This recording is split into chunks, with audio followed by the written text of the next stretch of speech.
ನನ್ನ ಕೈಲಿ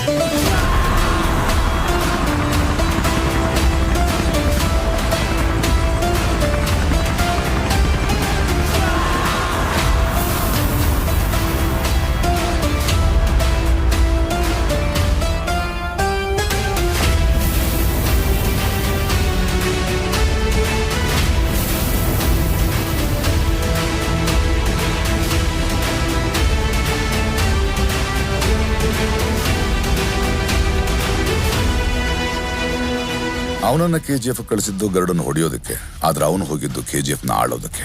ಅದಕ್ಕೆ ಮೊದಲು ಗರುಡನ್ನು ಹೊಡಿಬೇಕಿತ್ತು, ಗಾರ್ಡ್ಸ್ ಇಂದ ತಪ್ಪಿಸ್ಕೋಬೇಕಿತ್ತು, ಎಲ್ಲಕ್ಕಿಂತ ಮುಖ್ಯವಾಗಿ ಜನರನ್ನು ಅವನ ಕಡೆ ಸೆಳಿಬೇಕಿತ್ತು. ಅದಕ್ಕೆ ಶಾರ್ಟ್ ಸರ್ಕ್ಯೂಟ್ ಮಾಡ್ದ, ವೈಟ್ ಲೈನ್ ದಾಟ್ದ. ಆದ್ರೆ ಮೊದಲು ಅವನು ಹೋಗಿದ್ದು ವಿರಾಟ್ನ ಹೊಡೆಯೋಕೆ. ಅಲ್ಲಿಂದ ಆ 3 ಜನ ಕೈದಿಗಳಲ್ಲಿ ಒಬ್ಬನಾಗಿ ಬಂದು ಎಲ್ಲರ ಮುಂದೆ